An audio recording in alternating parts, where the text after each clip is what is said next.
Hi, my name is Adam Freeman, and welcome to Comic Industry Insiders, the weekly podcast where we get to know the people behind the scenes of the comic book publishing and retail industry to uncover the secrets that will make your career or business in comics that much better. You know, I remember clearly when I became aware of our guest, Brian Garside. If I'm being completely honest, I didn't want to like him. He's a capital M marketer who was making moves that kept me saying, I meant to do that. Oh, I was going to do that. And then he launched a point of sale system, Managed Comics. I was working with another POS system to sell to comic shops, so it was just like there was a lot of static. But when I finally met Brian, I couldn't not like him. He's genuine and kind and wicked smart, and he's as passionate about comic shops as I am. Plus, he's got a Starman tattoo. My desire to not like him just dissolved. So, during our wide-ranging conversations, Brian and I covered a ton of topics in our industry, including his love of comic shops, Managed Comics, and all the services it offers to comic shops, marketing for small businesses, the new Comet standard for comics metadata, and, of course, our mutual love for the comic series Starman. By the way, Wade von Grawbadger was the magic of that series. Don't let people tell you different. All right. Friends and neighbors, Brian Garside. Hey, buddy. Hello, Adam. Good to talk to you. It's always great to talk to you. I enjoy all of our little chats. Yeah, we've had a few over the years. So much of what we're both interested in just kind of collides so often. And really, like I said, there's the number of things that you were really into when we first met, and I was like, this is just, I really want to not like this guy. I really do. But, there you go. So looking for ways on how to start this conversation, because you and I have had so many, right? And looking for maybe a story I've never heard. So, we did a bunch of research, and it turns out it's actually remarkably easy to do research on you because you've done so many great videos. You do the system Managed Comics. But it turns out what I really need to hear about is Curtis from the hotel at Comics Pro. Do you know what this story is? Who told you about Curtis? Listen, man, I have spies. You don't need to worry about. You don't need to worry about my spies. It's Yeah. So is this about my room? I think it is. So we were at Comics Pro, and I got in a day early, and I think I stayed 2 days after or a day after. 2 days after, I think. So that's a significant amount of time. I want to say 6 days I was in a hotel room. Right? And in Pittsburgh, right? In Pittsburgh, yeah. You're basically a resident of Pittsburgh at this point. Essentially, yeah. I think I pay taxes there now. Yeah, I'm pretty sure. Day 2 or 3, I go to the front thing, and I'm like, hey, you guys, you didn't refresh my room at all, which is cool. I get it. You're not doing that a lot. But my garbages are overflowing. Could I get you to just empty the garbages? And Curtis says, well, you gotta ask for that like a day in advance. And I'm like, okay, cool, fair enough. Could I get my garbages emptied tomorrow and maybe like a fresh towel? That'd be great. So we're talking day 4. Curtis, yep, no problem. I'll put you down there for that. So day 4 comes along. Curtis, bud, look, garbage still full, still wet towels. I'm also out of toilet paper. Like, could you help a brother out? So yeah. Listen, you've missed today, but we'll get you tomorrow. Okay. I was there for 6 fiscal days, Adam, and I had to steal toilet paper from another room. I had to steal a towel from somebody else. My garbages were still never cleared out, and there's nowhere to put garbage. The elevators were broken half the time. It was fun. Oh, and the best one is your outlets. You put a something in your outlet and it would just fall out. And I don't know if you know this about me, but I have a lot of devices I use, computers and such. Yeah. And couldn't use them in my room. Curtis is great. You should totally go see Curtis. He's your guy. he will guarantee you get all your Hooks things you done. up in 4 days. Hooks you up. 4 days from now. Loves it. Yeah. 3 or 4 days from now. And like an idiot, I still left a $20 tip in the hotel room, which I don't know why I did. I don't know why you did that either. What was that for? What is that even? All right, no. See, now I'm just angry. You left $20 for that. It's not. When you left, had they ever emptied the garbage? Oh no. I left it outside of my room at one point, and they emptied it out, and then left it outside of my room. So it's like they didn't have keys to my room, which wouldn't actually surprise me at that hotel. Wow. I think this was the first year I've missed for Comics Pro. I'm not sure. And you were missed. Aw, that's so sweet of you to say, even though it's not true. No, it is. People were asking where you were. They were. Yeah. Well, anyway, I did miss it, but it sounds like I didn't miss this hotel experience. You did not. It wasn't great. It wasn't great. Yeah. Yeah. Comics Pro, for those of you who haven't watched any of the other shows where we talk about Comics Pro, or I don't know why you'd be watching this show if you weren't interested enough in the comics industry to know what Comics Pro is, but it is the only trade organization for comic book retailers, and they do an annual meeting every year. And apparently this year they found the cheapest hotel in Pittsburgh. So what's interesting is we went to the same hotel last year, and I swear it like got incredibly worse in a year, because it's like an all suites hotel. So I had this great suite that had like a second room that I could have friends over for, beverages, have meetings and all that stuff. Yeah. It's a great hotel room. It's just everything's a little bit run down, and I think it's probably going to undergo a big refresh soon. But like the actual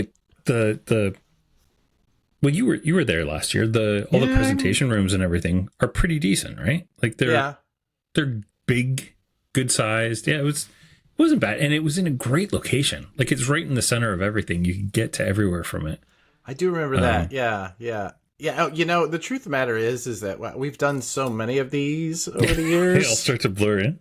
I can't really visualize the hotel. I remember stuff that happened last year. I do, but I don't. Yeah, no, I have no memory of what that hotel was like. That's very strange. That's probably a coping mechanism, Adam. That's probably a coping. It's probably true.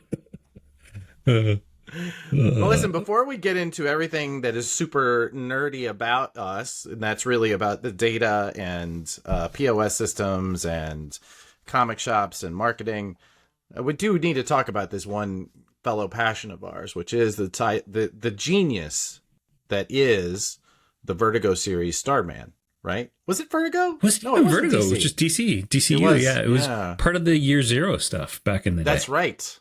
Yes. We got that 0 Hour book with him that launched the whole thing. That was actually one of the first things that I bought at the comic book shop that I ended up buying, or ended up working at and then buying, was sold to me by a guy named AJ Jyothkumar, who is an artist who is still living in California and still does animation and such, and actually did some art for us at Bad Idea. So that's awesome. Yeah, it kind of came full circle. He sold me Starman because he thought I'd like it, and then eventually said, "Hey, do you want a job?" And I'm yeah, sure. So yeah, there you go. That ruined the rest of my life. It led to me being here. But yeah, but I still maintain James Robinson, Tony Harris, and Wayne Grawbadger together are like the Beatles. Yep. Right? Yep. Any one of them leaves the room, they're no longer the Beatles. Yep. Right? There's some great issues of Starman that are not the three of them, but it needed the three of them to really be that totally beautiful book. Yeah. Yeah. And it was like incredible. The thing that I loved about it, because it was 94, so I was like in my early 20s when it came out. Yeah. I remember I picked up the first issue at I was going to college at the time, and there was like a kind of like a flea market kind of thing around the corner from my college, and I walked in, and it was literally the issue 0 was sitting on a table, and I was like, that looks cool. I really like, because I love Alphonse Mucha, the artist. Looked like Muha. I was like, that's cool. So I picked it up, I read it, and the hook for me was like the collector aspect, the fact that Jack Knight was a collector and that he had that weird collector bug that we all have. Oh yeah. And Tony Robinson. Tony Harris? No, Robinson. James Robinson. James Robinson. Yeah. He made all of the villains and everything like have actual humanity. Yeah. They had weird quirks, like Dr. Phosphorus collected watches, like just weird little things like that. Yeah. That made them you almost wanted to be buddies with the villains as well, right? You know? Exactly, yeah. You wanted to go find Jack's like little antique shop, whatever that was, and spend a day there going through shit and getting dirty, you know? And you wanted to like hang out with all the villains. Yeah. Yeah. Yeah, I loved that series. So beautiful. I have a Tony Harris Starman sketch on my wall, and I have a page that I bought from a buddy that are two of my favorite things I own. Oh. Yeah, you know, I had the opportunity to buy some pages way back when, and I still regret not buying. And they're crazy expensive now. So expensive. I'm certain. Yeah. I should get Tony to, like, he's still out there. Okay, maybe I'll get a commission someday. He just did a beautiful triptych JSA. It's so gorgeous, and it's all like the ovals and everything. It's beautiful. One of my buddies bought one of the prelims that he did for it. And I haven't seen it yet, but I'm really looking forward to it because I love Tony's art. He's so good. Yep. He is incredible. Now, let's talk. Let's go back. And I've heard you talk about this a little bit. Like let's go deep into the Brian Garside story. Ooh, the archives. Yes. So, our crack research team tells me that in 1988 you started working at Bid Time Return, Endless Adventure at London, Ontario. Yeah. Right. And then I went to go look it up. And were you essentially canoeing? I don't know what the word is. Were you were taking people in river rafts? What the hell were you doing there? No. So that's hilarious. So very similar to your story. I used to shop at Bid Time Return, and it was kind of like, I think it was probably the second comic store in London. The first comic store started in like 1973 called Comic Book Addiction in London. No, not Comic Book Addiction. CBC. Comic Book Collector. Started by Eddie Smet, who was an amazing dude. He sold it in like the late 80s. And at the same time, these guys had started this place called Bid Time Return, which is a Shakespeare quote: "Would that I could turn back time. Would that I could bid time return." Which I loved. And I used to go to that shop all the time. And there was a manager there named Melissa, and I used to bring her coffee just because, it was a nice thing to do. And she was stuck there for 8 hours a day, and nobody could relieve her or anything. So I'd bring her coffee. And then one day she just out of the blue says, "Hey, would you like a job?" Of course I'd like a job. Yeah. So I started working there, in 88, and just before the Batman craze that happened. So I was working there during the whole summer of the Bat. It was a great time. I remember that. That was about when I started buying comics on my own again. Yeah. Yeah. That's awesome. And then they kind of overexpanded. They got into games. They opened up multiple locations, and they ended up selling to a couple brothers named the Robinsons, who opened Heroes Cards and Comics in London, Ontario. And I want to say 1990, I think. Yeah. And I was employee number one there. So it was huge. It was an old bank vault. An old bank. So it had two vaults. And we had one of them that we had all of our high-end stuff, like our Gretzky rookie, Justice League #1, first appearance of the Riddler, all that stuff in there. It was so cool, and it was called the Hever, the high-end vaulted viewing room. Yeah, and you had to there was a big, huge door on the outside, and then there was a small metal gate on the inside that you had to request. But yeah, that was during the whole end of Kamiko kind of time, beginning of Valiant, beginning of Image. So early 90s, right? Yeah, back when we were selling, we would literally sell a diamond case of X-Men every time it came out. Just unbelievable stuff. Just so different. To one guy who would buy the case, you know? Dude, we had a guy who bought every single comic that came out. So every month he would have 2 long boxes that he would come and pick up, and he'd just drop down a whack of cash and walk out with 2 long boxes of comics. Shout out to Jerry Sabenik. I don't know why I remember that name, but Jerry Sabenik, wherever you are, man, he paid the rent for Bad Idea many months. He was, He's really, no, Bad Idea. I said Bad Idea. What I meant was Brave New World. Yeah. Which, by the way, Brave New World, the comic shop that said, hey, do you want to get a job here, is also a Shakespeare reference. Oh, what a brave new world that has such people in it. Nice. Look at, we're the same dude. We Bald truly heads. are. I know. This is the evidence is stacking up. You're like my, I think I might be the evil version of you though, because you're obviously the smarter, nicer version of me. Well, I'm the Canadian version. I don't know if that makes me smarter or nicer. Just makes me Canadian, more Canadian than you. It's entirely possible. Yeah. All right. So then you helped open Heroes, Cards, and Comics. You just said that, right? In London, Ontario. And then you went off to college. You said, I'm done with this. What school did you go to?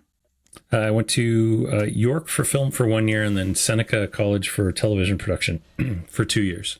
Yeah. And I learned how to produce TV. Did that for, I did probably a year solid of video work. I worked on music videos and stuff. Yeah.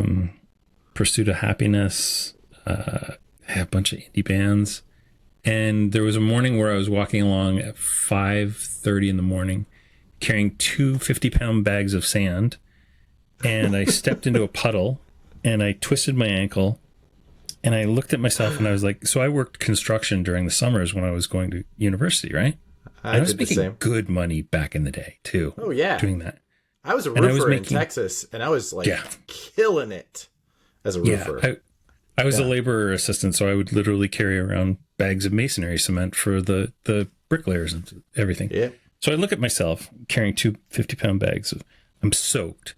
I'm not wearing safety shoes because you don't wear safety shoes on a film set, and I'm just like, this is the stupid. And I was making $4.25 an hour. Yeah. Literally probably a third of what I was making when I was in construction. And I just walked up to the producer and I was like, yeah, I'm not doing this anymore. He's like, well, if you don't do this, you're not going to rise up the ranks. I wanted to do pre-production. I didn't want to do carrying around bags of sand, and I didn't see a way forward for it. So I left and ended up 2 weeks later getting a job at TSN, which is the sports network in Canada, doing internet and editing sports highlights, which was pretty fun and lasted 10 years. I bet. Yeah. That does sound fun. And 96, right at the beginning of the commercial internet. So I was learning how to put video on the internet and all this crazy stuff that nobody else was doing. It was a good time. I bet it was. That sounds awesome. Yeah. Once again, you took a digression that made you the better version of me. And it obviously... But you weren't buying comics during this period, right? No, I was totally. And not only was I buying comics, but I was reselling comics. So I'd buy hot stuff and I would resell it for a profit. And then I would turn that into Silver Age stuff that I would bank. And then over time, I started selling my Silver Age stuff to pay for college and my car and motorcycle. And so comics always paid for the things because I would just have this. I don't know. When my wife and I got married, I had 48 long boxes of comics, and it was all kind of, there was an investment section, and then there was just stuff that I had, and there was stuff that I would allegedly never get rid of. I have 6 long boxes now, so apparently I get rid of all those things over time. But I replaced them with beautiful omnibuses and things that sit on my shelf that I actually read instead of stuff that is a burden sitting in a closet somewhere. Well, so you were just in Pittsburgh. Did you go out to the warehouse to the? No, I didn't make it there. Oh no. Man, yeah, I've heard it's pretty cool. It is cool. It's also that's a dangerous terrifying. Place. Yeah, it's also just terrifying. We're talking about Todd McDivitt, the owner of New Dimension Comics in Pittsburgh. It was a chain of 6 stores, I think. Yeah. he has this warehouse. All Todd does, as far as I can tell, morning, noon, and night, is drink beer, buy the biggest comics collections he can find, and then sort comics. Like that's what he does. He has 6 stores that he apparently doesn't go into. He just does this. Yes, that sounds right. And he has this incredible warehouse that is just massive, with pallets and pallets and pallets of comics. Just comics and graphic novels and like all kinds of stuff that he gets in collections and things. Oh yeah. Anyway, it is equal parts impressive and terrifying. Like, I'm a little worried for Todd when I leave there, you know? Yeah. Like, I always, it's funny because having like run a comic shop for a while, you walk into a comic store and you're just like, I can't help but think of liabilities, right? And assets, and like that you walk in and you're like, oh my God, there's $2 million worth of stock that is unsorted and just sitting there, and you don't even really know what you have, right? Yeah. And that always, that terrifies me, because I'm just like, oh my God, this monetizable money just sitting on your shelf. You wouldn't put a stack of cash on your shelves, but you would put $100,000 worth of books on a, shelf this big. Well, so this is an interesting question, and it's one that has come up, I think, a couple times for me recently. What makes a good comic shop for you? Because for me, as a business person who sees this now really through that lens, and not necessarily as the story I usually tell is when we went to Berkeley for Rory Root's. I don't know if you knew who Rory Root was, but when he died, totally. A bunch of us went to Berkeley for the memorial that happened at his store, and we all did a tour of shops. And like all retailers do when we show up anywhere, we did a tour of shops. And then in San Francisco has like all of these really amazing stores that have been around forever. Yeah. And I realized they fell into two kind of buckets. One was that I would walk in there and I would say, well, teenage Adam would look at this and say, all right. Yeah. I'm going to spend all day here. I'm going to get dirty. I'm going to dig around and all this stuff. I'm going to find something I've never seen before, right? This is going to be awesome. And adult me is saying, this place sucks. I'm going to have to spend all day here. I'm going to have to get dirty. Just to find like one thing I've never seen before. Oh my God. That's so good. Yeah, for sure. So like when you look at shops, like, all right, so here's my the other piece of research we found out, which shocked the hell out of me, was that you're contemplating buying a shop. Yeah, it's luckily I came to my senses and was okay. So I used to own All New Comics, which was like an online store that we had, which that's a whole story unto itself. Basically, I went into so I was living in Toronto for 14 years. Yeah, my wife and I moved just about 45 minutes outside of Toronto to a town called Ajax. And I was still going to the store in Toronto every week. So that's a 45-minute trip there, 45 minutes back, hour and a half, right? And as you get older, that hour and a half becomes something that you covet and you don't want to give up all the time. Right. Yeah. So I was looking for a store near me, and there were none. There was one store called New Books. It was like a used book store that also had a diamond account. So I go in and I say to the guy, a used bookstore called New Books. New GNU Books. Oh, gotcha. Yeah, all right. So I go in and yeah, exactly. Yeah. I go in and I say, listen, I buy like, I don't know, at the time I was probably buying like $60 worth of comics a week. I'm like, I buy $60 worth of comics a week. It's a lot of independent stuff. I'd like to set up a pull file with you. And the guy goes, well, you can buy off the shelf for like a couple months, and then if we see that you're coming in regularly, we'll set up a file with you. I'm like, dude, like, okay, first of all, I'm gonna order stuff that you don't get, so we need to get that in progress now so that I can leave my store in 3 months. And second, like, I'm not just gonna guess that my stuff's gonna be there. Like, this is the way we got it. And he's like, oh yeah, I'm not interested in that relationship. So I never shopped there again. And I've never told anyone to shop there. And I'm pretty sure that location is closed. So I am not interested in that relationship. That is, exactly. Listen, that guy knew what he wanted. You know, He really did. It wasn't he opened me. his shop because he wanted to run it his way, and his way was not having to deal with your bullshit. Yeah. So, like anybody who's sane, I just started my own store when I couldn't shop it. So yeah, I got a Diamond account, and I started like ordering for all my buddies, and then we ended up building a subscription service online. And we had always intended on opening a brick and mortar, and just never got around to that. And then I had a kid and sold the business to my partner. But yeah, that's kind of the origins of Manage Comics is also that phase of my life too. So that's all New Comics, right? And that's still around. Yep. Do they have a brick and mortar, or they just have? No, the he does. online He store? has like a kind of office where he sells stuff out of. But he does. Yeah. So what's interesting about Canada is because we're so geographically huge, you can be 3 or 4 hours away from a comic store and you're not getting service. Until very recently, most stores in Canada, like I would say 2020, most stores in Canada refuse to do mail order service. So we used to get all these rural comic stores, especially in like rural Quebec, where you're 6 to 7 hours away from a major metropolitan area. If you wanted to read comics, the only way you could do it was by buying through a service like ours. So yeah, we were like, you're never going to get charged duty, which the Americans, like I once did a US comic store order of $50 worth of comics that came with a $62 duty charge.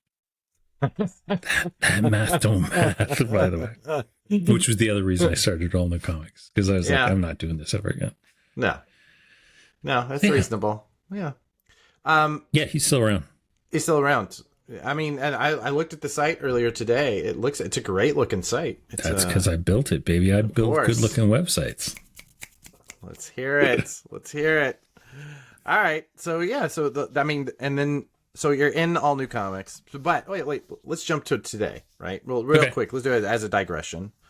So you were, as of the last interview that I heard this in, you were considering opening and or buying a comic shop. So I was thinking about buying Pete because he's considering retiring. So I was thinking about buying him out of it.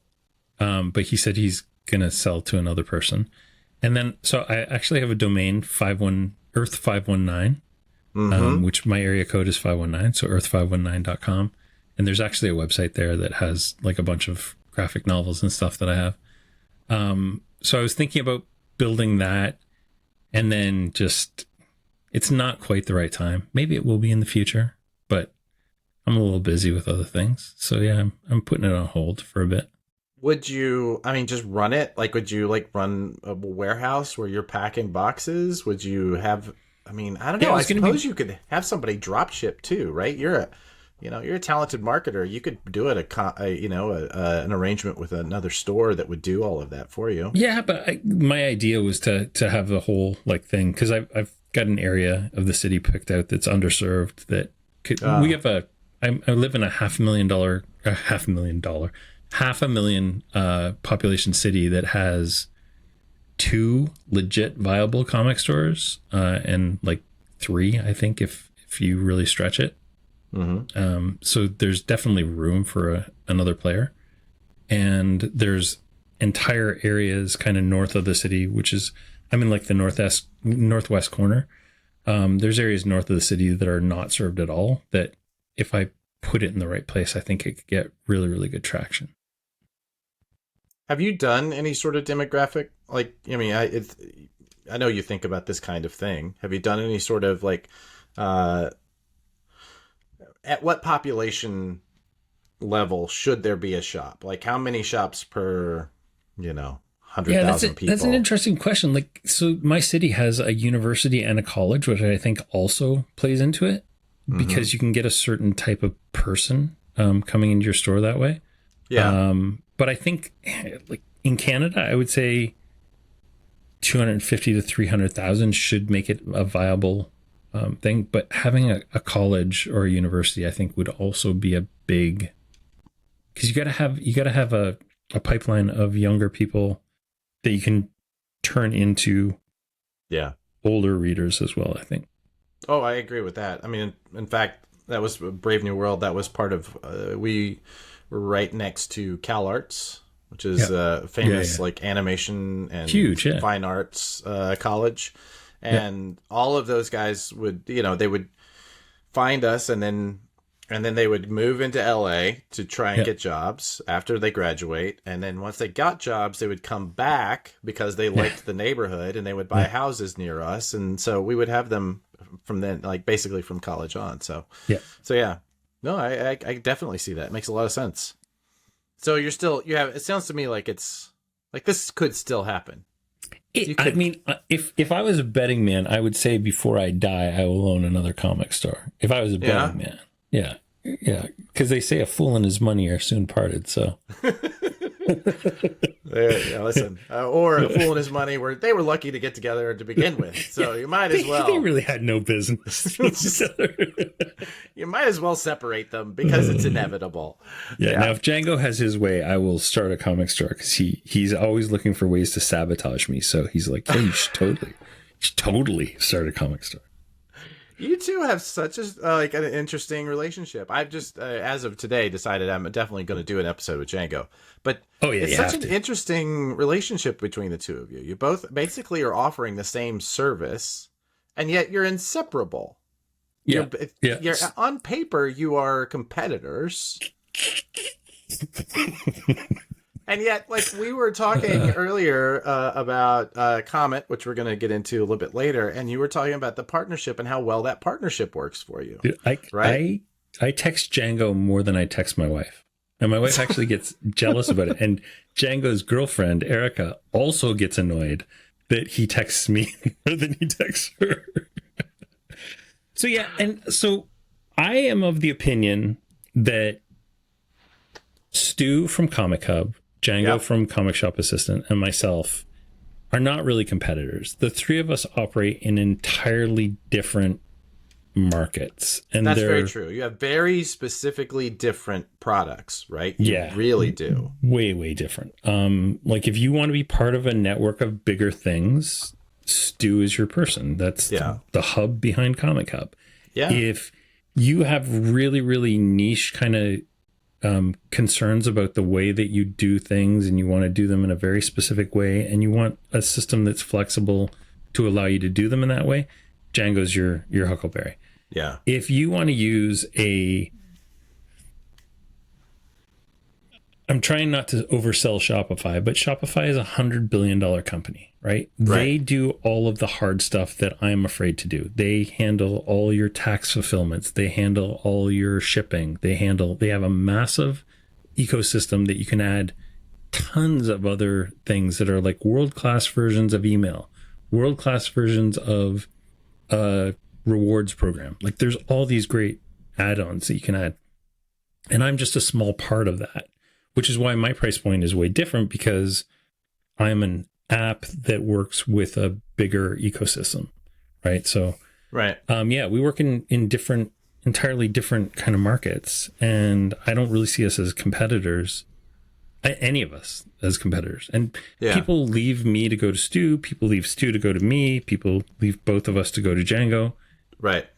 But there's a bigger market than the, 300 or 400 stores that we have between the three of us. There's 2,500 stores, plus probably an additional 2,500 stores that don't have a Diamond or Lunar or Penguin Random House account.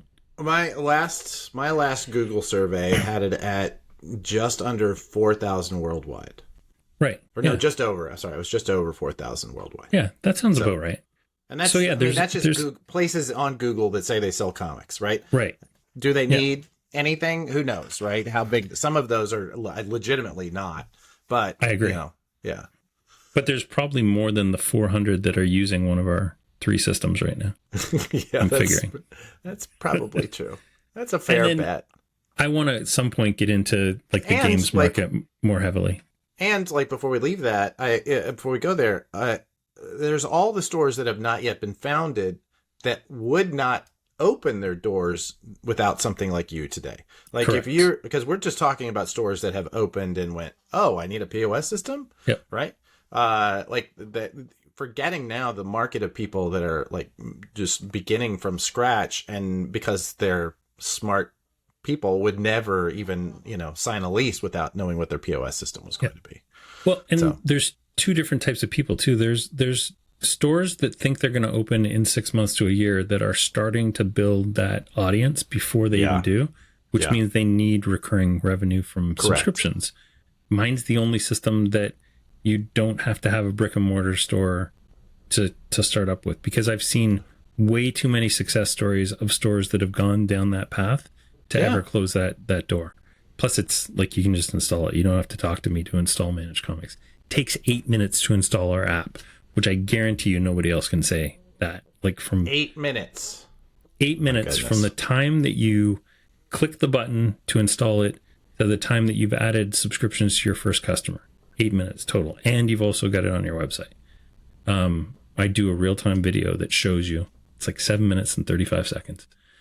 That's incredible.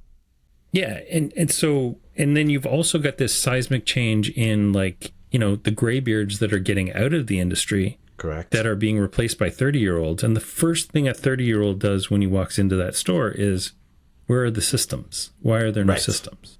Right? Right. Or they look at the antiquated, DOS-based... Yeah. Antiquated, I think. Antiquated, DOS-based, end-of-life point-of-sale system that a distributor used to sell, right? That we won't talk. I thought you were going to talk about the one that what's his name sold way back when. Oh my God, Comtrack or like Mel, Modi. Melchior Thompson. There are still those systems that are running too, and those people are running on hardware that no longer is supported, and that when that device eventually dies, like, they're out of luck, right? So these 30-year-olds are coming in and seeing these systems and being like, we got to put something in place. They Google us. I don't know if you know this, but I'm good at marketing, and we're one of the first things that comes up when you say comic book point of sale. Surprise. That reminds me, I might have some URLs to sell you. Oh, don't. We've talked about this. I'm not allowed to anymore. They're good ones. All right, we'll talk. URLs are my Pokemon. Just like, I gotta get them all. I'll have to tell you offline about some of the ones I bought recently. They're ridiculous. I started to tell you about one that I have. Yes, all right, we'll talk about that later. Yes, my list is equally ridiculous. Yeah. Anyway,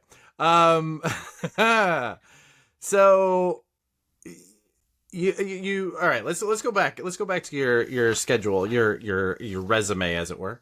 And I want to talk a bit more about Managed Comics. You did a great job there, I think, with the pitch, frankly, 8 minutes and Shopify. Although, do you have any fear about linking yourself to some, like there's this giant that can just, if you would ask me that, just crush a year ago, I was worried about it. I'm a lot less worried about it now, for a lot of reasons, but one of them is I've got contacts in Shopify that I can talk to when things go awry.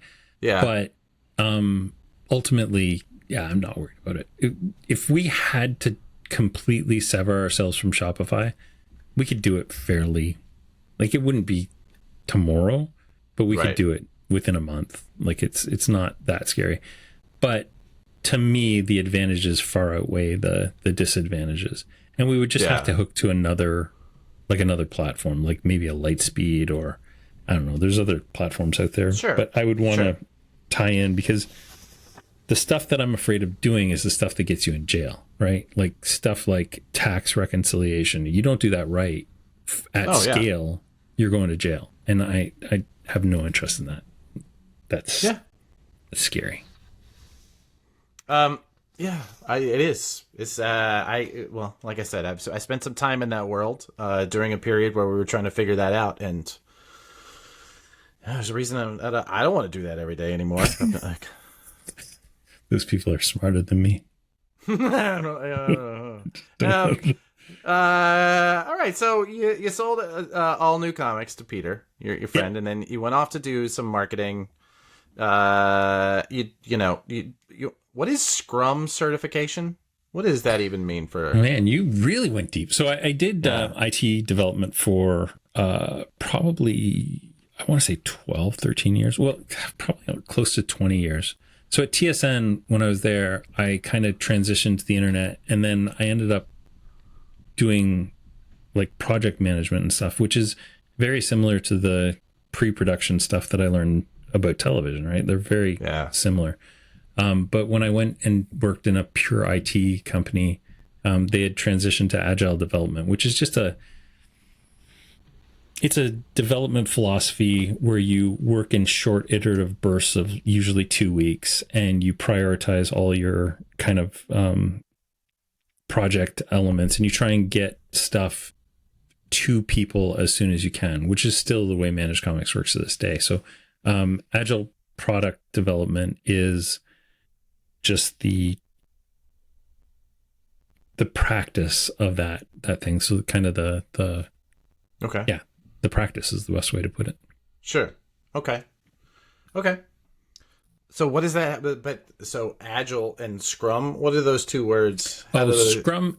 I don't think Scrum actually means anything. I think it's just a word that it's kind of part of that whole Agile development practice where you have 2-week cycles that you do planning, you do retrospectives where you talk about what went good and what went bad.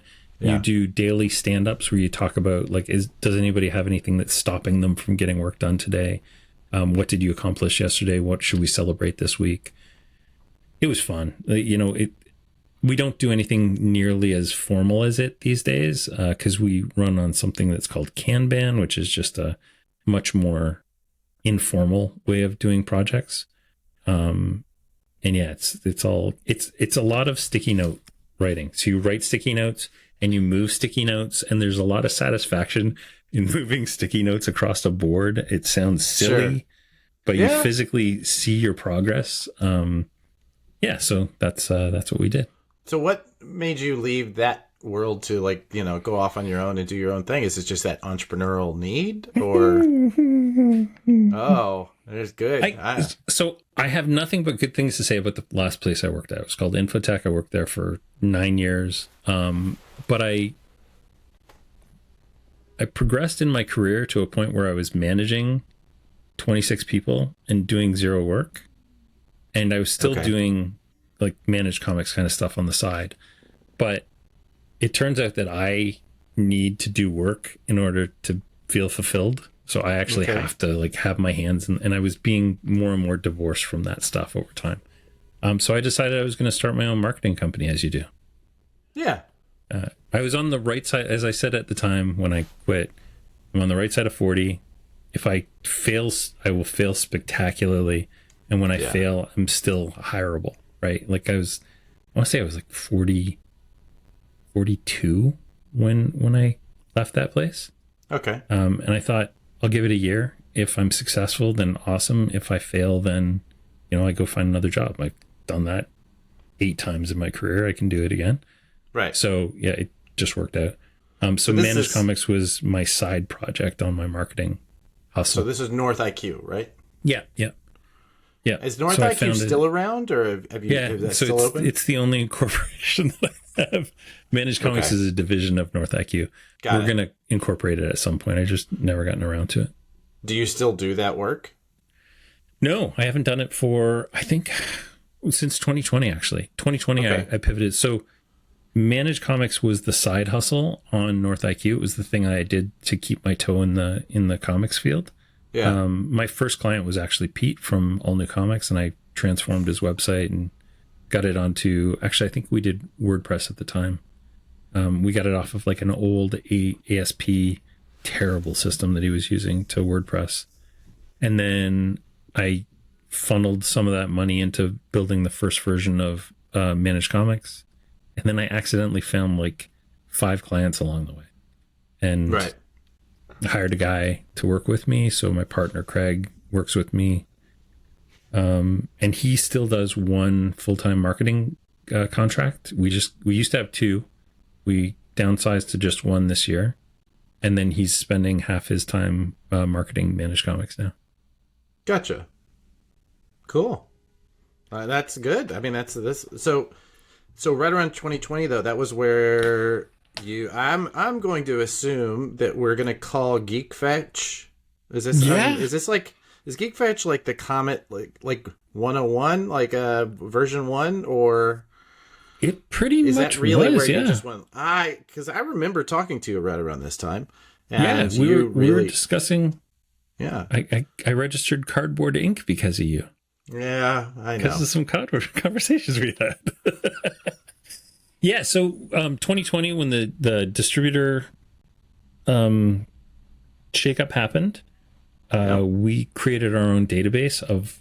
So I'm a pack rat. I'm a digital pack rat, and I have all of the data files from 2009 to present.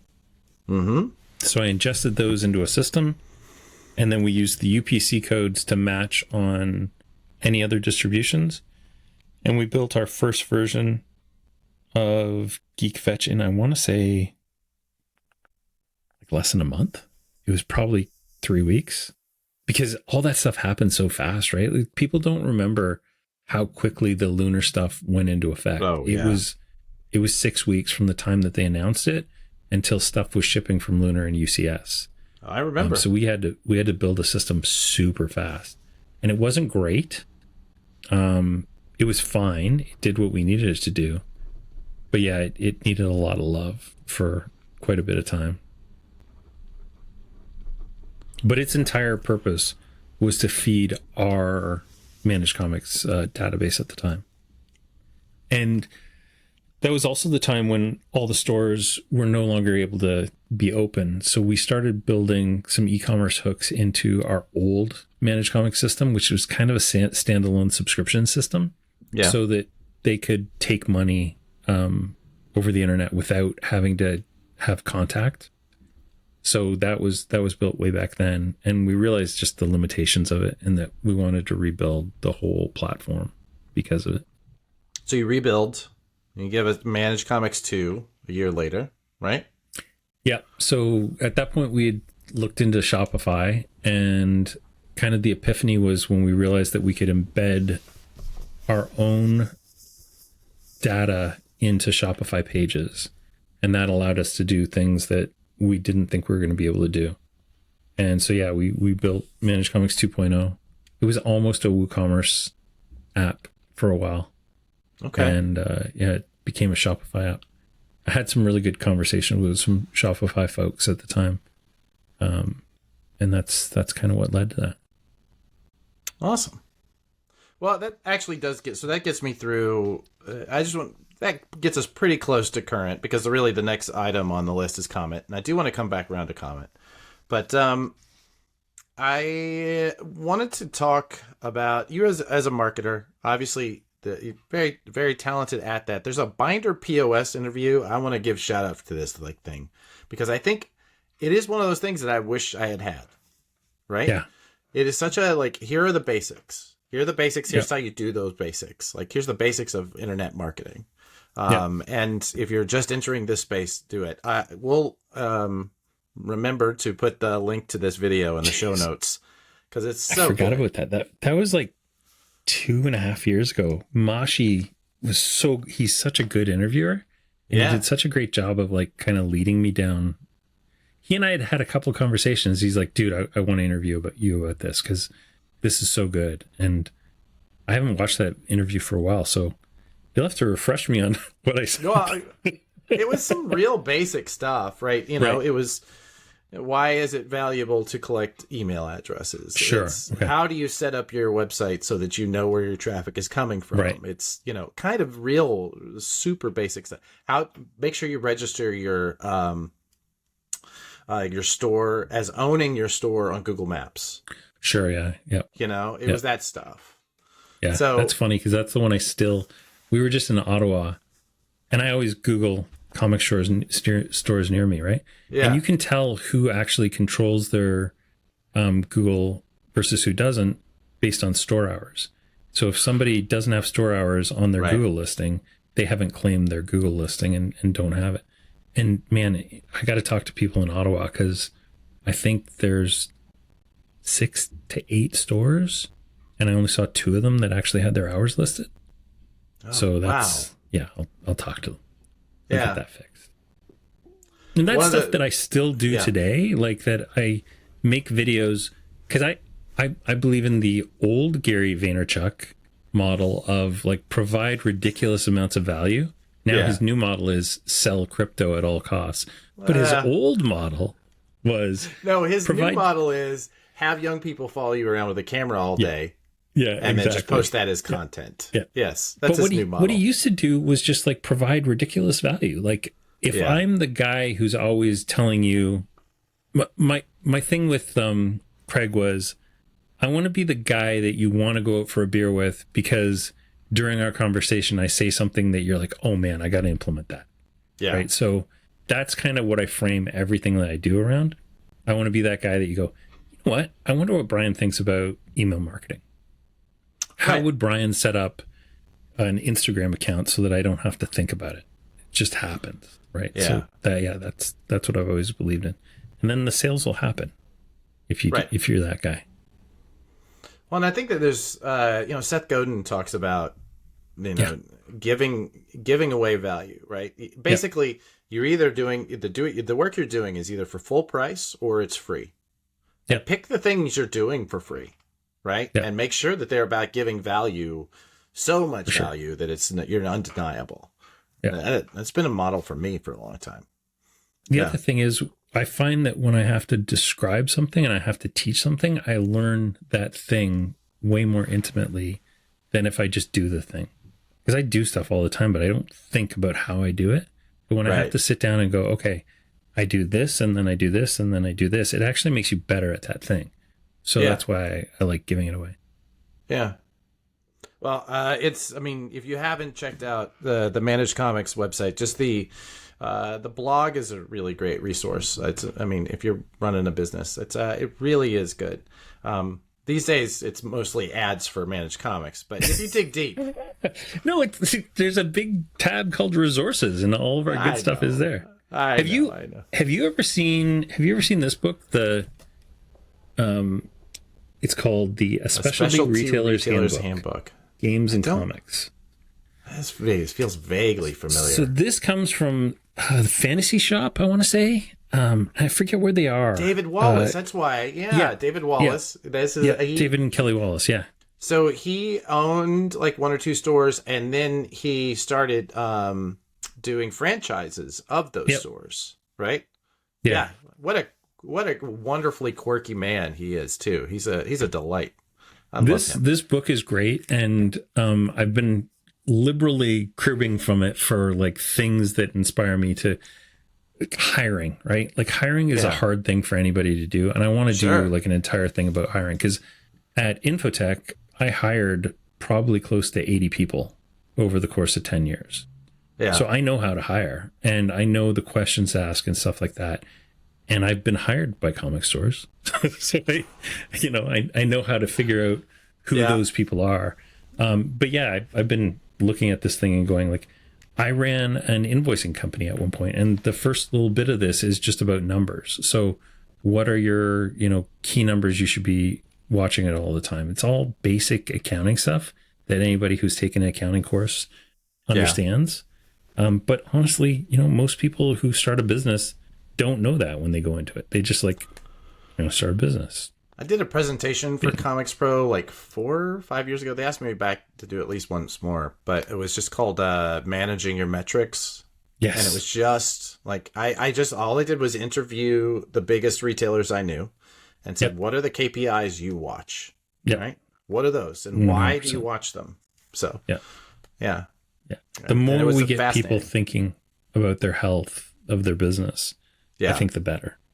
I agree with that. Absolutely. Yeah. Well, so 3 things, right? 3 things. It's always 3 things. You think 3 things that you need. You need. You think you talk to as many comic shops as I do, right? Maybe more these days. 3 things you think most of them should hear, or maybe are not getting wrong, but like maybe hadn't thought about. Like if you're walking into a store and you've only got time to like say, we're going to make 3 changes that's going to make the health of this store better. What do you think those are? Number one, organization, without a doubt. Because the guy that knows where everything is, who's been shopping there for 30 years, will figure it out when you reorganize and make things, make sense to the kid who walks in for the first time, or worse, that kid's parent who walks in for the first time. If I walk into half the comic stores that I go to with my wife, she just says, I'll meet you in the car. Right. And there's stores I walk into where she goes, hey, I'm going to go check out the puzzles, or I'm going to go look at the manga, or whatever it is. Like, there's things that she can do. And that changes the length of time that I visit that store, guaranteed. Right. Correct. She's sitting in the car. I got 10, 15 minutes. If she's in the store with me wandering around, I've got unlimited time. Right. So organization is number one. Like, your place should look like an well-organized, well-lit place. Organization does not mean all the Marvels are here, all the DCs are here, all the images are here. It means that it makes sense when you got to be able to grok it the second that you see it. Right. So that's number one, definitely organization. Number two, which you haven't asked me for yet, is systems. You have to have systems for everything. And those don't necessarily mean that you have to use Manage Comics, but you have to have a system for how you're bringing your books in, and that system has to be communicable to new hires. The same thing, system for how you ring out your cash at the end of the night. And all these things should be written down in a manual. Too many places that I've worked at in my life, not just comic stores, don't have that manual that you can hand off to the new employee. Yeah. And then third one. Well, okay. Here's your pull quote that you're going to use. Sweep the floor. If your website, if your company is not online with a website that has your inventory online, your shop is most likely dead and you just don't know it yet. I had to give a pause there so that we can edit that out. That's not edit that out. Edit it. So that's going to be the social media. So I call those stores zombie stores, because if your stock isn't readily available online, if you have a copy of the Marvel role-playing game from 1992 in your store anywhere, and that isn't searchable online, you have lost money, because that will sell like that. Right. Now think about how many other things your store has. I have a copy of the Komoda Tomorrow's thing. That thing sells for like $90 online. I've walked into stores that have it sitting on the shelf for $26. I have 3 copies of the Kimita Tomorrow's thing, because that will sell for $90 online. It may not sell tomorrow, but it will. Now, if that's online and people can search for it, they will buy it. Right. So your stock is just sitting there, like accumulating dust, and you could be turning it over and making more money. Hallelujah. I cannot disagree with that. And in 2024, it's way too easy to get your stuff online. It's way too easy. There's no reason not to. No. I mean, I would argue, I actually said this in a previous episode, that the reason that people come to shops is the experience. Yep. It's always about experience, right? But you do still have to participate in just selling stuff, right? You're not just selling an experience. You're not one of those Instagram museums where you pay $45 so you can take a selfie in the comic shop, right? That's exactly it. Yeah. I go, every city I go to, I Google comic shops near me, and I go to as many as I can. And like in Ottawa, I went to two shops. We were going to go to 4, but 2 of them were closed on Mondays. Okay. But I understand. Sometimes you got to close on a Monday, and that's fine. And that was bad timing on my part. I do know that like a lot of shops close on Mondays, which is a totally reasonable thing to do. But there's so many stores that I walk into and kind of walk out 5 minutes later, because it's the effort to find something I'm going to want is higher than I'm willing to put in. Let's put it that way. Right. But then there's tons of stores that I walk out of 10 minutes later with $200 worth of stuff. Oh man, there was a store I walked into. There's this beautiful display case of DC black and whites, and I don't know if you can see them. See right there? There's the Frank Whiteley Batman. He was just sitting there. I've been looking for that damn thing for 2 years. It's just sitting there. I walked out with like $120 in literally 5 minutes, right? Because that was something I wanted. If he would have had that online, I would have bought it a year and a half ago.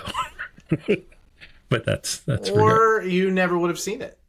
I mean, I think that guy might argue that like the reason he had it to sell to you is he wasn't playing in that game, which is fine. That's fine too. But it was super well organized, and it was so easy to find. It was like with like, it was everything. Because every time I walk into a store and see those DC black and whites, I always scan them for the thing I'm looking for.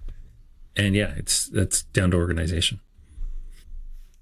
So most of what we're doing on this show, I'm trying to keep as timeless as possible. So I'm really not trying to participate in the whatever outrage of the week is.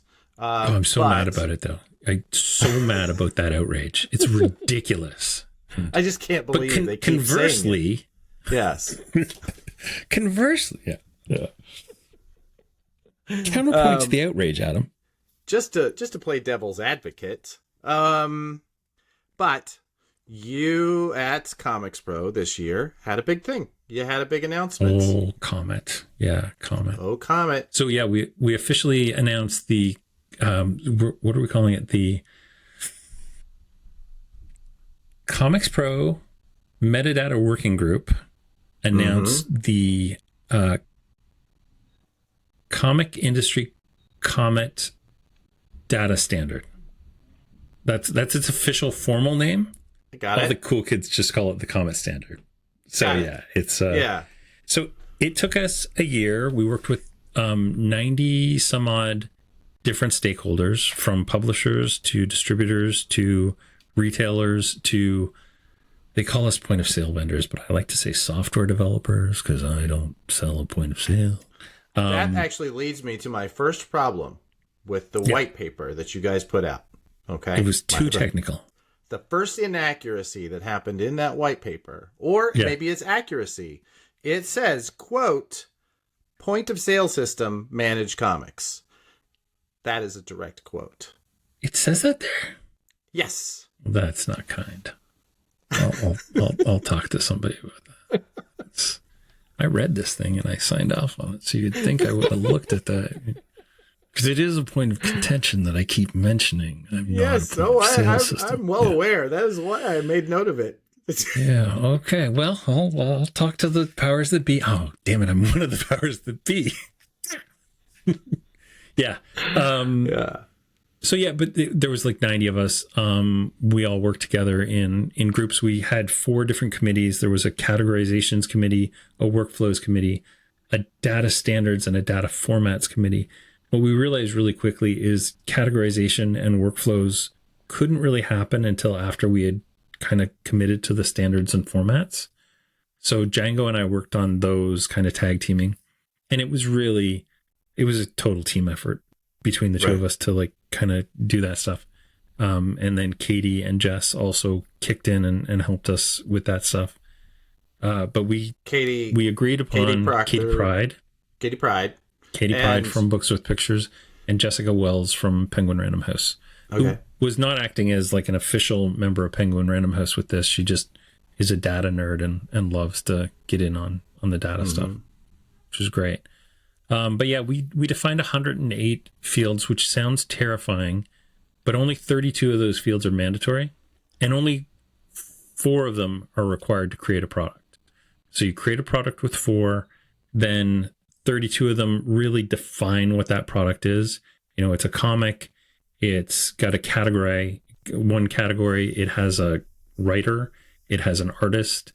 Little things like that equal up to 32. I think Diamonds requires like 40 something fields. That so right. It actually requires a few less than Diamond does. But all that extra stuff is there as well. So the extra stuff includes things like parent series. So this is the second volume of this. The first parent series was, this is Batman Rebirth, whose parent was Batman New 52, whose parent was Batman, right? Got it. So when you start to get that, you have kind of continuity of series, which allows for easier subscriptions and things.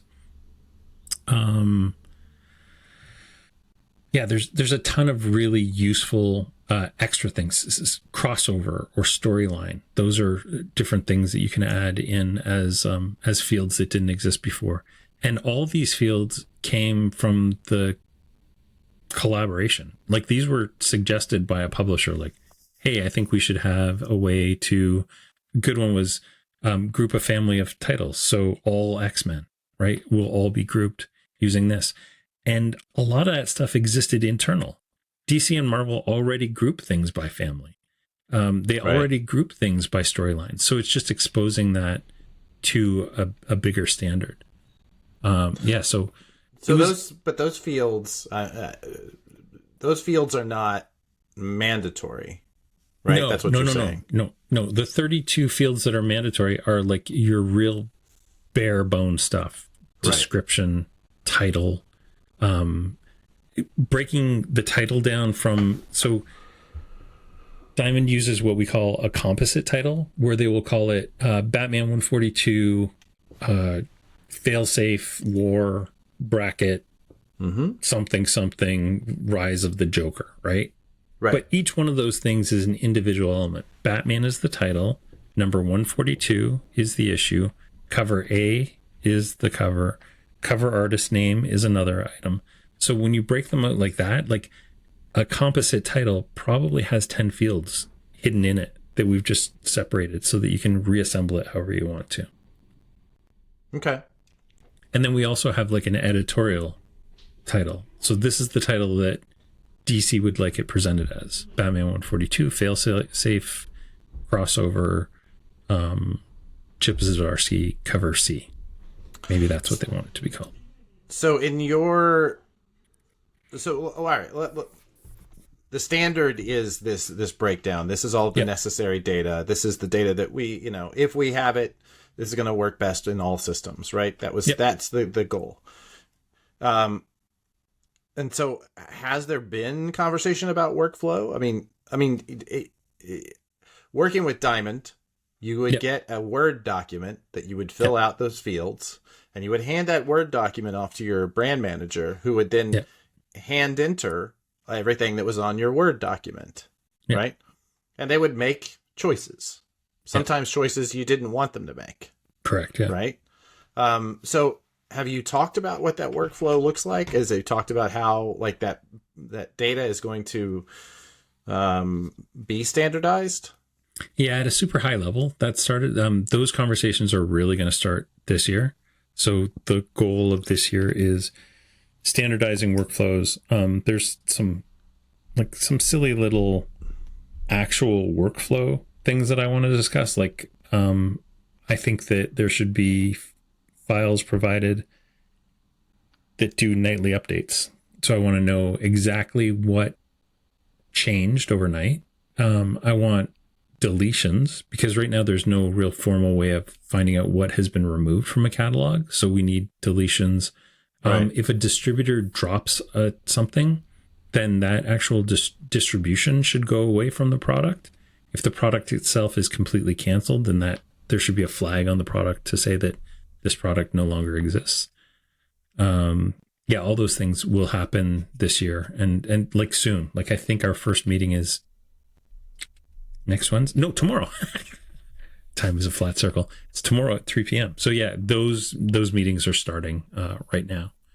And that was a big thing that I brought up at Comics Pro, is like, this is a marathon that is in multiple sprints. And the first sprint, which was like written in stone, was thou shalt have a standard proposed by Comics Pro. So that gave us a hard deadline of like, we had to have that ready 6 weeks before Comics Pro, because we had to send it to all the stakeholders, make sure everyone agreed on it. If there was anything legal that needed to be signed off, it was going to have to be signed off then. So 6 weeks ago, we locked the standard down. Then we presented it at Comics Pro. and then we can start working on the next thing. So it was like this massive sprint to get there, and then we could take a breath, and then now there's another sprint, which will be, I think these ones are going to be a lot quicker, and they're going to be a lot less contestuous, because we're not figuring out 108 different fields. It's like, let's do this in a more streamlined fashion. I think the idea that this is not going to be contentious is I said less. I did not say delightfully not. I said naive, less. Less. Because I really think this is where the rubber's going to meet the road. Sure. Right? You need to, not every publisher has someone who understands and or cares. Right? So, and that's kind of where my marketing background comes in, because we want to make it a lot easier for people to discover this information. I think before we started this journey, the number of people who actually understood how a barcode worked could probably be fit in a couple of hands, right? Sure. Like there are, and I don't want to name a name, but there is a major publisher who literally didn't understand how the 5-digit supplemental UPC code worked. Right. You know who it is because you and I have talked about it. But they literally did not understand that. And this was a huge person in the industry. Oh, yeah. Yeah, I know exactly who you're talking about. Having the ability for somebody to Google, how does a comic barcode work? Right? That's something that didn't exist before this week. It does now. You can Google, how does a comic barcode work? And a comment page will pop up on that. And we want to do more stuff like that. Plus, having descriptions of why these things are important and how they'll help you sell more units, I think is really important as well. I think there is some things there where, like for instance, that UPC that you're talking about, that 5 digits at the end, that supplemental 5 digits, it is only on comics, right? That has to be open to interpretation. It has to be. You can't insist that it always is formatted in this way, because there are times where you have to throw that out. So right? we've built a standard that you can use as a reference, and we have suggestions around that. Okay. And if you follow those standards, because there's, I could do literally a TED talk on UPC codes and how they work, and how the 5 stuff. Like I can't tell you the number of times that I've done this with people. So there's a bunch of different ways that you can format that. But at the end of the day, all it's doing is creating a unique identifier that we can then refer to elsewhere. I personally don't really care how you do it, as long as you are consistent with how you do it from book to book, which is why we've created a standard so that you can say, here's 3 different options you can use. One of them is, I'm going to get nerdy. So the last 3 digits represent issue, cover, printing. Right. So the other way that you can do it is issue, cover, printing. Right. There's another way, which is random. Right. And all of those are fine. Just you have to be able to identify that unique book through that unique fingerprint. That last 5 is just the way that we identify our fingerprints. And however you do it, that's fine. That is 100% fine. That is absolutely fair. And that was you just have to be consistent with it internally. No, I don't. So long as it's unique, because I don't have to. Yeah, well, exactly. No, but that's what I mean. Like, if you start out doing issue, cover, printing, and then halfway through it you go issue, cover, printing, you're going to actually break something at some point, because you're going to have, because now you've just made random. Right. But so long as I'm continually generating random, it doesn't matter what I do. I mean, 100%. It matters internally, you know? The only reason I care right now is because I can't trust the data enough not to look at that and infer meaning behind it. Oh, yeah. I understand. Right? But as soon as I can trust the data, I don't care what you do. Give me a what are they called? QR code. No, I don't care. whatever, like whatever you want to do. Good. Make it a grocery UPC. I don't care. I hope that continues to be the philosophy of the group, and I'm not just hearing from Brian, frankly, right? No, I think it is like we all say, as long as it's consistent and we can trust the data. And that's the number one guiding principle behind anything, is like the data should be truthful. And right now the data is full of lies. So full of lies. So many lies. Not malicious lies. Not slander. Not malicious lies. No. Listen, but there's just, you can't trust it right now because it's different from publisher to publisher. Distributor to distributor has different data entirely. So if we can just kind of have ways of trusting a lot more, it'll make everything better. And this is where I think this, I'm not going to say, there was a point with that. I'll be honest, right? When we went to that. I did not like you for a little while. That first meeting. Yeah. I thought this is doomed to fail. Yeah, for sure. This is doomed to fail. Because you're essentially saying, you must do this. You have to do this. No, we don't. We're doing just fine, thanks. Right. And the thing is, you saw it as, so we'll talk about bring me back to we're doing just fine, thanks, in a second. Yeah. You also saw it as constrictions, and I saw it as guardrails, and they're very different things. Like on the Autobahn, you can go as fast as you want. Go at it, right? But you're still going to stay in a lane. If you go outside of the lane, you will die. Go as fast as you want. Drive wherever you want on the Autobahn. And that's how I always saw this, is like, we're just providing the guidelines so that you can stay in a road and still do whatever you want to in that road. What I'm saying is, when you're going down the Autobahn and you're taking a left turn and you go over the line in order to cut that turn so that you can go slightly faster, that's right? Okay. People are going to do that. They're going to go over these lines, right? And that's what where my, I love this project. I love that you guys are doing it. And if I've ever been really vocal about my notes on this particular project, it's because I wanted to succeed, and it felt like I felt like that at the basis, at the core of it, it was not going to, right? Yeah, and that's a problem, is that we don't want it to be punitive, right? It should be, if you but do this, I don't know how you do this and keep the guardrails that you want. I don't know how you do that without there being something punitive. So what's interesting is if you were to ask Penguin Random House how you get a product into their system, there's rules, right? And if you go outside of those rules, your products just don't get carried by them. They can't do things around certain things, and that's for them to enforce. That's not our job to enforce that kind of stuff. We're gonna make recommendations of how we should do things, and then it's up to them to decide what they're going to enforce and not. And at the end of the day, the entire reason we're doing this is to sell more stuff. We want to be able to sell more stuff.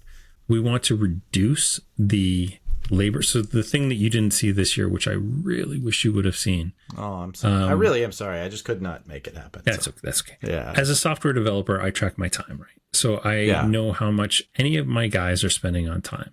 We track time to tickets. We track which tickets are data versus which tickets are system bugs versus which tickets are just like, hey, I forgot how to check in books. Can you help me out with that? So in over a 12-month period, I tracked all of our time back to data issues. And then I applied just a standard calculation of how much an hour costs. Not an hour that I would charge, but an hour that I literally pay to people. And the number I got was $70,000 is how much data cost me last year. So I said in that room, anybody who has manipulated data, corrected data, or changed data in the last year because of an error that they found, please raise your hand. And literally 3/4 of the room raised their hand, right? And I said, okay, this cost me $70,000. Look around this room and realize that this is maybe a third of the industry. How much is this costing? Like this room millions of dollars that are being lost to labor that we're spending on stuff that isn't selling products. It's fixing crap that's broken, right? So just if we can just solve that, if I can trust the data that comes in, that I don't have to, we literally do 15 different individual checks on the data every time we bring it in. And we bring it in 4 times a week. Bring it in Monday morning, Monday afternoon, Friday morning, Friday afternoon. 4 different data checks that we have to do because essential fields that are mandatory or our system will break are missing from data. Like simple things like the main title's missing from something. For 32 items last week, the main title was missing. Categorization, which we can't figure out taxes unless categorization's filled out. Categorization in the last month was missing from 76 titles. What? Like, I can't tell whether or not I have to apply HST to that thing, you know? So those fundamental things have to get fixed so that we can trust the data and know that it's right. Because if I can't trust that you can categorize something, how can I trust that it has the right creator information? But that is where my point, I think, comes. I don't know. I love that you're getting the publishing stakeholders in, right? Your small group didn't have a publisher in it, but that's fair. But I think where this falls down is the people that you need the buy-in from are the people who are entering the data, right? Your problem, that $70,000 that you invested, I would argue is the value you bring. That's not the only value you bring, but that $70,000 is the value you brought to your customers. That's why I think POS has to be software as a service. It cannot be a stagnant piece of software, right? Because it needs you. It needs you doing that work. And so, assuming that the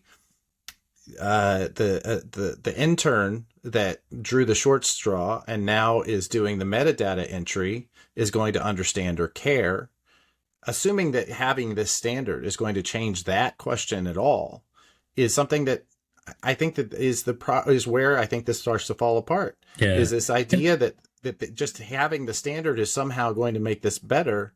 I don't think it is. I think you're still going to be spending that $70,000. You're just going to be spending it on a standardized thing that everybody's working from. Maybe. And here's where I think that gets better is because we can start to build automated systems that check all those things and that kick them back and say, if we've got agreements from all the distributors that when things are bad, we want to know about. And to be fair, we have those informal agreements with everybody. Every time that I find bad data, I kick it back to a distributor and they go, oh, we'll fix this. And often I can say, kick it back to a distributor and CC the publisher and say, hey, not to pick on them, but Opus, your UPC codes are messed up this month. Here's where we found variations between what you've provided Diamond and what you've provided Lunar. If we have automated systems that can kick those things back and be able to track what's happened to them, that's going to be a huge boon for us. And it's going to be a boon for the distributors as well, because there's a number of times where they've got incorrect product listed in their system that they won't know about until they literally receive it.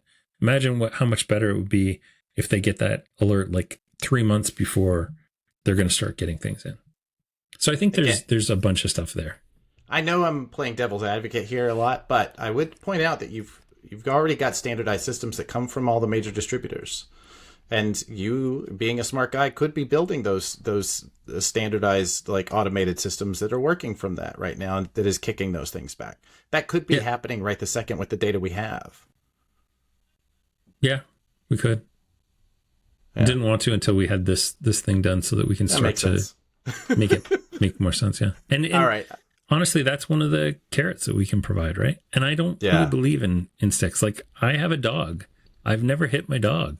I only reward my dog, right? And I don't want to call publishers and distributors dogs, but I believe that the carrot works. I don't believe in the stick. I think the stick is a bad.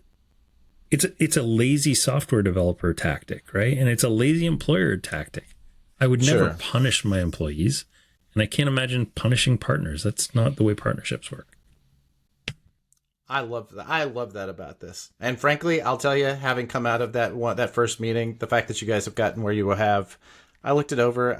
I was ready to pick it apart. And I'll tell you, my job as a marketer often is, how can I take the systems as they are and break them a little bit? For sure. You know, if I can break them even just a little bit to make a little bit of extra sales, that's what my job is. Yeah.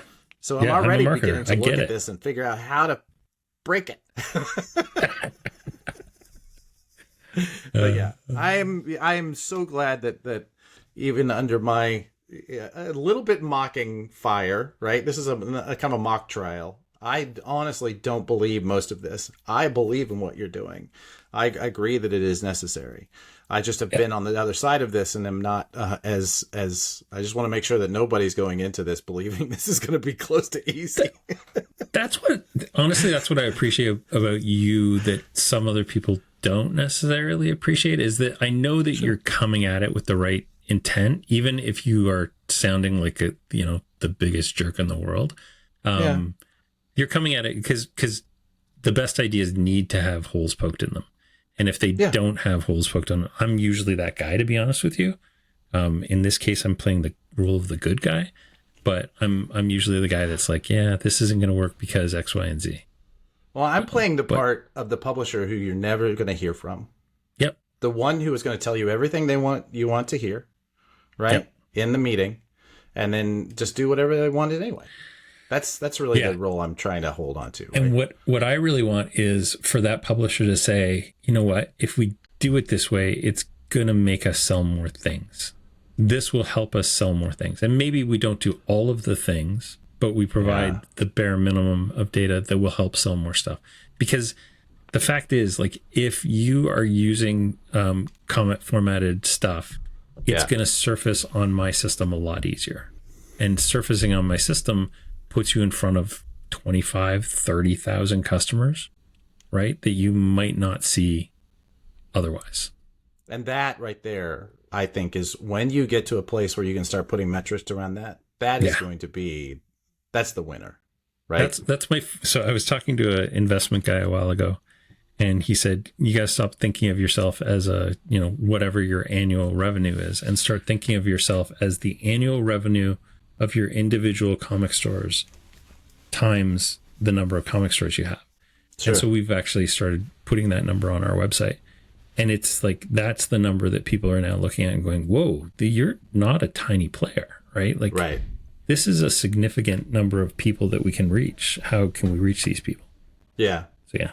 And that's, I mean, that is the compelling number. The $70,000. It's I'm sure it stings every time you write that check, but the stakeholders that you need to invest it in, what they want to hear is, how is this going to sell me more comics? Yeah. And it was only one of, like, we were talking about the 3 invisible costs of bad data. And that's the first one, is like increased labor costs, right? Yeah. The one that you as a publisher are interested in is lower subscription numbers. I have crazy data that shows when the data is bad, fewer people subscribe. It's kind of a no duh, because they can't find it in our system. So we get nobody subscribing to the thing. Like Cobra Commander is a great example. The data was so bad in the first couple of weeks that we were seeing nobody subscribing. And then that scared me, because I was like, why is nobody subscribing to Cobra Commander that's got a ton of buzz? And I looked into it, and it wasn't showing on our system because it was broken, because there was a bunch of data that was completely broken. So I fixed it really quickly, and we saw the numbers shoot up overnight. And that's just because the data came in broken. And I didn't see it at the time. Now we have checks to make sure that kind of stuff gets caught. Well, and thinking about it, that crew is exactly the kind of crew that I'm thinking of. Not that they are going to tell you what you want to hear and then do whatever the fuck they want. Not that, but they are famous for. They love breaking the system. They love breaking systems, right? Yeah. We come from the same place. Every time they do it in a creative way that I didn't think of, it's like, actually, yeah. But that's just it. They love the surprise. They love that, But you say, it has to be honest. It doesn't have to be honest. It has to sell. And they prove that when they are sometimes dishonest or less than honest, they win. So but it has to be true, is what I said, not honest. And the reason, the difference between those two things is you can be dishonest and still be true, right? Like you can provide me all of the shape of the product and then put it whatever the heck you want to in on like launch day. That's fine. But we just have to have a container that product was in all along that was true. And then on launch day, you are going to see, this is where the workflow comes in. Yeah. On new release day, now I get an update to our data that ripples up across the board. And suddenly you have your big reveal that you wanted. And we have enough data that this thing becomes Googleable and searchable on every customer. And not only on Bleeding Cool and The Beat and, one at the New York Times or whatever the thing is, where nobody can buy the damn thing. Right. That makes me insanely angry. It's like, you can buy them in any of those places, and that's the only place you can find the darn thing. I know. Yeah. I know. Listen, like I said, I want to say that, make sure that say this once more for the record. I absolutely believe you, and I agree. And I think that the idea that I can flip a switch on the day of and do a magic trick, that'd be so great. That's a killer. That's a killer. That's awesome. Yep. So, I feel that. Cool. Listen, I have really enjoyed this as much as it feels like you and I are fighting, and I don't feel like we are fighting. I think we're both just passionate, right? Like, I don't think we ever fight. I think we passionately agree with a lot of things. And I don't think we're fighting. Okay, good. I'm really enjoying this, but I also feel like I didn't even get to some of the things that I wanted to. One was you did an amazing kind of overview of the history of comics data. We're going to talk about that. Yeah, I totally forgot about that, and it doesn't really fit now in the conversation because it would have been good to lead up to it, But I have zero doubt that Managed Comics is going to continue to grow. The minute I saw you, I knew that this was going to be a player, this was going to be a force, and it has continued to be. And while I do have concerns, I don't really have doubts, the same doubts I had about Comet as a standard, right? Because I think that you guys really did an excellent job of addressing many of the problems that are there. And, hopefully are foreseeing some of the ways that people like me are going to break it, right? For sure. Because, we will. Oh, we will. I think, and we want to encourage you to break it. We just want to help sell you more stuff. Everything I do is informed by one little thing. I have 2 kids. My kids are 15 and 18 now. Those kids will eventually have kids. I want to make sure that there are still comic stores that those kids can take their kids to, because one of the formative things of us as a family is that we go to comic shops all the time and they love it, right? Yeah. I want them to be able to share that with other people. So anything I can do to keep comic stores alive for 40, 50 more years, that's what I'm going to do. That's my reason for being alive on this planet. Excellent. I think that's a great place to end. This has been wonderful. All right. Well, Brian, thank you. Before we really close up, is there anything else you'd like our audience to hear? Anything else you'd like them to do? This is an opportunity, a call to action. For sure. You can find me on all the social medias at Manage Comics. That's everything. I think I've even got a TikTok, although I've never used it. The other thing you should do is on your favorite podcasting app, look for Data Bros Inc. That is a podcast I host with myself, Jeff Figley, and Django from the Comics Place in Bellingham, Washington. They also run Comic Shop Assistant. So not only are we terrible competitors, but we also have a podcast together because we're that kind of folks. But we do a weekly podcast about data. They do a weekly podcast about data that's actually fun, right? You guys are you're very fun to listen to. We're also pretty goofy. You are pretty goofy, yeah. That one episode, that's not actually AI of them, is it? It's really just them. Yeah, no, it actually literally was. I've trained an AI voice of both of them. I've also trained my daughter's voice on AI. So yeah, I have all these different voices that we use. So all the Murphy's Apple Juice commercials are actually AI voices that we've trained over time. What? And yeah, that's a little behind the scenes. Yeah, our title sponsor is not real, but don't tell anybody. I did assume that was the case. It felt like I used to, when I was a kid, listen to a lot of Prairie Home Companion, and they had those like mock ads. I've always loved those.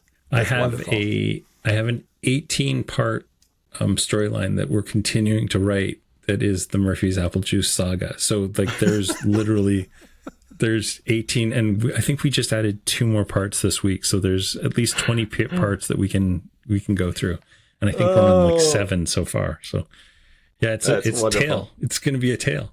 Data Bros on all podcasting Data Bros platforms. Inc. Data Bros Inc. All right, awesome. Anything else? Again, thanks so much for watching Comic Industry Insiders. It, as always, is our pleasure to talk to the movers and shakers of comics and to bring you those conversations. We'd love it if you'd support us with a like and subscribe, and telling your friends is always good, but really what we'd want to do is hear from you. Any questions, any suggestions you have about our show, any suggested guests, frankly, anything at all, we'd love to hear from you. Our producer is nearly always Stephanie Gerk, and our researcher is Anthony Militano, who makes me look much smarter than I am. All right, guys. Thanks so much. Namaste, y'all.